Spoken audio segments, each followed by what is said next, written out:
Hello and welcome back, and thanks for tuning in to my Daily News X. Well, I'm your host, Kramer, and today we're diving into a serious issue shaking up the restaurant world and why so many restaurants are going out of business right now as we speak, and also what that means for all of us. So stay tuned, my friend, and if you haven't subscribed, please hit the like button and let's break this down together so we can understand better the situation and what's happening across the country. So restaurants, especially independent and sit-down chains, are shutting down their doors as we speak. Some closures are not surprised. From rising costs to shrinking margins and changing consumer habits have created a pressure cooker for business owners. So this is the big question. Why are so many restaurants struggling to make it? Well, we have a couple of things we had to blame it on. And one of them is, first of all, inflation. Because food costs have skyrocketed like crazy in the past couple of years. According to industry data, wholesale food prices jumped significantly, especially for meat, dairy, and packaging.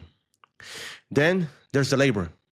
Restaurant staff wages have climbed, and many owners report labor now eats almost 40 to 45% of the revenue alone, versus more modest rates in the past. On top of that, if you add the rent, energy, and other fixed costs, when your margins are already thin, any spike is really dangerous. There's also a shift in consumer behavior, believe it or not. According to recent data and trends, more people are sticking out to takeout, delivery, and ghost kitchen models. I repeat, ghost kitchen models. And fewer people are going out for dining.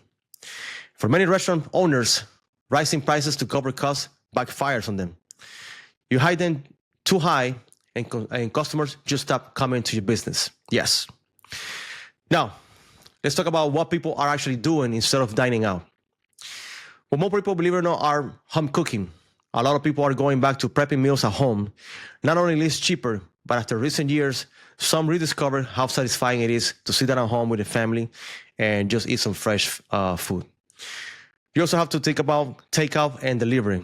They are very popular right now, but people pick up and choose more carefully, often ordering more cheaper fast casual places or delivery-only kitchens. Some are turning into meal kits or grocery subscription boxes. You're probably seeing them online or on your phone apps. So getting that restaurant style or high-quality experience without the steep markup of sit-down dining. Others are reducing their restaurant visits entirely. So instead of going out for just because, it becomes something reserved only for special occasions. Now, let's talk about the cost of eating out for a family of four. We have to throw some numbers so we can understand better the situation and what's happening to families and businesses. According to cost tracking data, the average monthly eating out cost for a family of four ranges from around $800 to $1,200. That's depending on how often and where they dine in as well. So to break that down per meal, depending on the restaurant type, you might be paying, let's say if you go to a fast food restaurant, around $10 to $18 per person. If you go to a casual dining, it's more like $25 to $50 per person for a sit-down meal. So if a family of four has just one casual dining per week, that can add up very fast. And with tipping, if you have 15 to 20%, taxes and maybe drinks are involved, that tab even climbs and goes up very fast. Now, let's talk about how much money are restaurant owners losing as we speak right now, just to stay open for business. Let's put ourselves in the shoes of the actual owner for a minute, all right? So profit margins have shrunk. According to some analysis, the average restaurant profit margin has dropped to just 7% alone in 2025. On the expense side, roughly, we have, for example, labor eats up about 35% of your cost. Food costs, it takes about 30%. Utilities and energy, 12%, and rent and all other overhead operations is about 15%. That means there's a very little wiggle room for your budget. If customer traffic dips or one cost goes up, a restaurant can bleed money very fast. Yes, that's what happened right now. A lot of businesses are bleeding money. They're not selling. They have to raise their prices. This is what happened in America right now as we speak. Depending on their volume, some restaurants may be losing tens of thousands of dollars per month. When sales don't meet projections or expectations, or when costs rise faster than they can rise their menu prices. When I say tens of thousands of dollars, I'm talking about the higher end casual restaurants with their operations and the revenue is more than $3 million, maybe $5, maybe $10 million. Now, let's look at the bigger picture and what happens if this continues, if this trend continues like this in the future, what's going to happen? So more restaurant closures for sure. We could see more beloved local spots to shut down, and even larger chains might struggle if they can adapt to this new environment. Less dining variety.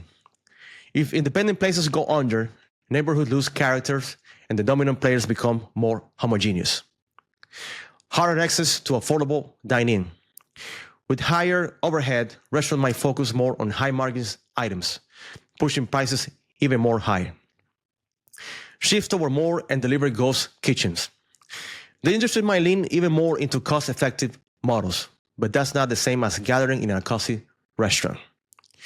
Let's also consider the economic ripple effects as well. Restaurants employ a lot of people. Think about this. So closures means job losses, not just for servers I'm talking about, no.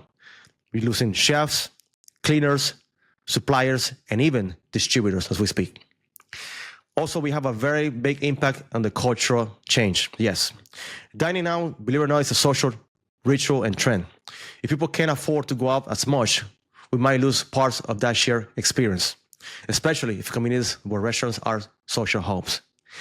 I see this more happening like in small cities and small local neighborhoods, where, after going to church or after your job, when you're done, for 9 to 5 job, you go out and hang out with those places, and with friends and family members.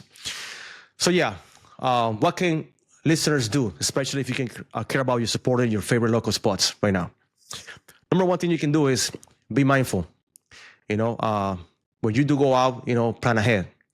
Choose off-peak time or order smart. Maybe skip dessert or drinks if the bill is very tight.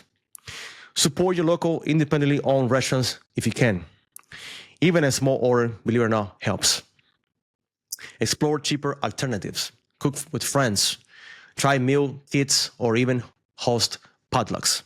Recreate the going out together vibe at home if you can. Speak up, my friends.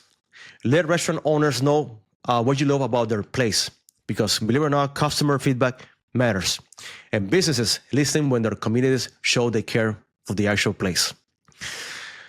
All right, guys, so that's our deep diving for today's on my Daily News X. So yes, the landscape for restaurants is changing dramatically, and it's unfortunate, of course.